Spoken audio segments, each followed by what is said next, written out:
Pemirsa, berita pelecehan seksual oleh dokter ini memang mengkhawatirkan banyak orang. Lantas, seperti apa langkah pencegahan agar kasus serupa tidak terulang lagi di kemudian hari? Kita akan langsung membahasnya bersama dengan Sekjen Ikatan Dokter Indonesia atau Sekjen ID, Dr. Telogo Wismo. Halo, selamat sore Dr. TW, apa kabar? Selamat sore Mbak Soya, Alhamdulillah baik. Baik, terima kasih ya Pak Dokter telah meluangkan waktu bersama kami di Berita Satu Sore. Nah, terkait dengan kasus yang lagi viral ini, sepertinya ini tidak habis-habisnya mengagetkan masyarakat. Satu persatu mulai dari kasus di Bandung, di Garut, kemudian di Jogja ada guru besar bahkan ya, yang juga melakukan pelecehan seksual, kemudian juga di UI dan beberapa lokasi lain. Nah, terkait dengan kasus yang melibatkan oknum dokter ini, pandangan ID seperti apa melihatnya? Yang pertama, kami jelas sangat-sangat prihatin. Sesuatu yang seharusnya tidak perlu terjadi, ini terjadi dan sangat merugikan masyarakat, juga tentu dokter-dokter lain. Dan ini mendorong untuk proses hukum agar korban bisa mendapatkan keadilan, juga mendapatkan program pendampingan. Nah, agar masyarakat terlindungi dan dokter-dokter yang baik itu tidak ikut tercoreng, maka diperlukanlah sebuah sistem. Nah, selama ini ID sudah memiliki sistem tersebut.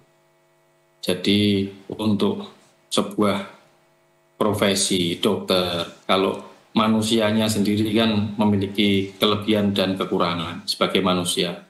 Tapi sebagai profesi dokter, ini kan profesi mulia yang dijaga dengan kode etik. Nah, kami memiliki sumpah dokter dan kode etik. Kode etik dan sumpah dokter ini kita jaga agar anggota kita tetap melakukan pelaksanaan pelayanan kesehatan ini sesuai dengan hal-hal etis. Nah, bagaimana ID menjaga ini? Harus dibedakan dulu saat ini dengan yang dulu, sebelum muncul terbit Undang-Undang Nomor 17 tentang Kesehatan. Di Undang-Undang Praktek Kedokteran yang lama, ID cabang itu diberi kewenangan untuk membantu pemerintah dengan cara menerbitkan rekomendasi setiap dokter yang akan melakukan pengajuan surat izin praktek. Nah, dalam cara menerbitkan rekomendasi tersebut, ID itu memiliki sebuah metode. Baik. Metodenya ada dua. Yang pertama, pada saat seminar-seminar di pendidikan berkelanjutan, setiap dua materi klinis itu harus ada satu materi etik. Ini diulang-ulang setiap saat, setiap ada seminar. Nah, yang kedua adalah yang 5 tahun sekali pada saat anggota ID melakukan permintaan permohonan rekomendasi. Nah, ini ID cabang memiliki sebuah tim.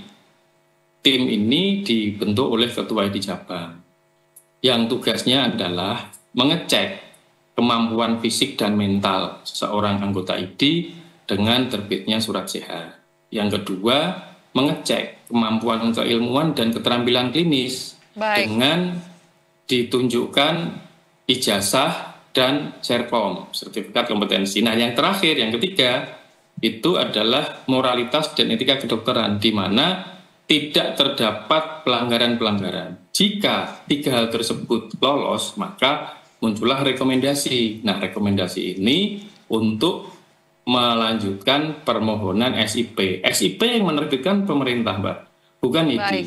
Nah, sejak Undang-Undang Kesehatan itu muncul, kewenangan itu sudah tidak ada di ID lagi. Sehingga kami kesulitan untuk melakukan hal tersebut, penegakan etik ini. Bukan berarti kami tidak melakukan, kami tetap melakukan walaupun bukan sebagai kewenangan, tapi sebagai tanggung jawab moral. Nah, salah satunya ya seperti ini.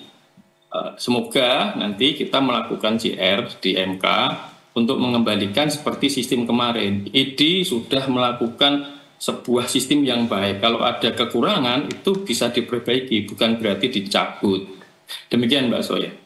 Baik, lantas Bapak, apakah Anda setuju jika dengan maraknya kasus yang beruntun ini terjadi, masyarakat menilai ini sudah saatnya Indonesia berbenah, dalam hal ini Indonesia adalah konteksnya dunia profesi kedokteran. Nah, untuk IDI sebagai institusi yang menaungi para dokter di Indonesia, apakah Anda juga melihat bahwa ini sudah sangat darurat untuk dapat dilakukan mereview kembali sistem yang sudah dijalankan selama ini, dan juga terkait dengan JR, kan tadi Anda mengatakan sudah akan diajukan di MK ya. Apa memang ini adalah momentum yang sangat tepat untuk dapat memperbaharui semua aspek terkait dengan bagaimana kualitas dari para SDM di kedokteran ini?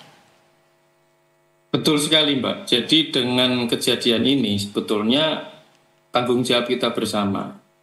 Jadi fasilitas kesehatan itu bertanggung jawab terhadap kejadian ini. Kok bisa? Apakah ada pelanggaran SOP atau memang belum ada SOP-nya atau dan lain-lain. Yang kedua SDM ini tanggung jawab organisasi profesi seperti IDI. Nah, kami mengajukan JR ke MK, salah satunya kekhawatiran kami adalah hal seperti ini. Kalau etik tidak dijaga kepada anggotanya, ya berarti anggotanya bebas melakukan sesuatu. Sedangkan yang mempunyai kompetensi terhadap penjagaan etik adalah profesi itu sendiri. Dokter ya diatur oleh IDI. Bidan diatur oleh IDI karena mereka memiliki kode etik tersendiri. Yang berikutnya adalah regulasi. Nah, ini pemerintah bisa membuat regulasi. Nah, selama ini regulasi yang ada ini tidak sesuai dengan kejadian-kejadian yang ada. Kami berharap dikembalikan lagi seperti kemarin dengan Undang-Undang Praktek Kedokteran. Nah, yang terakhir adalah keterlibatan masyarakat dan media. Ini kalau tidak ada media, tidak ada diviralkan, kemungkinan juga masyarakat tidak berani pengaduan. Nah, urutan dari pengaduan adalah biasanya masyarakat mengadu ke Vaskes tersebut. Jika tidak ada titik temu, maka melibatkan IDI. Jadi IDI secara rutin itu menerima aduan-aduan baik dari dokter, masyarakat maupun Vaskes. Nah, kita menjadi mediator untuk menyelesaikan masalah-masalah tersebut. Nah, harapan kami dengan viralnya kejadian ini membuka mata hati hakim-hakim di MK untuk bisa lebih bijaksana lagi, bisa mengembalikan peran organisasi profesi untuk menjaga etik dengan kewenangan-kewenangan diberikan oleh undang-undang seperti yang. Baik, terakhir mungkin Pak Dokter TW, banyak orang yang menyuarakan, terutama dari para pengamat ini, menilai bahwa penting sekali sebenarnya untuk dilakukan pemeriksaan kejiwaan secara berkala untuk semua profesi, tidak hanya di kedokteran. Nah, tapi untuk di kedokteran sendiri, sepanjang pengetahuan Anda berprofesi sebagai seorang dokter, ketika seorang mahasiswa PPDS, ini kan dia memiliki double job lah, bisa katakan. Satu sebagai pelajar, satu lagi juga sebagai tenaga pelayan. Nah, apakah sebelum mereka ditugaskan untuk tugas pelayanan dan tugas belajar di rumah sakit tertentu ini ada sebenarnya dilakukan cek kompetensi untuk kejiwaan juga kah? Apakah ini juga kedepannya lebih baik dilakukan? Karena kan mostly yang terjadi adalah PPDS di Bandung, kemudian juga di UI. Tapi lebih dari situ memang kita lihat dokter yang berpraktik juga terjadi juga. Seperti apa? Sebelumnya mahasiswa PPDS itu kan dokter yang belajar lagi. Itu sudah dilakukan pemeriksaan kejiwaan. Tapi karena seorang dokter, pemeriksaan kejiwaan kan mereka bisa belajar, Pak. Bisa apalah, pertanyaannya apa, jawabannya apa. Jadi kemungkinan yang bisa dilakukan adalah pemeriksaan kejiwaan itu bisa dilakukan beberapa kali, tidak hanya sekali saja pada saat tes masuk. Yang kedua adalah pengawasan. Selama ini IDI tidak pernah dilibatkan dalam pengawasan PPDS.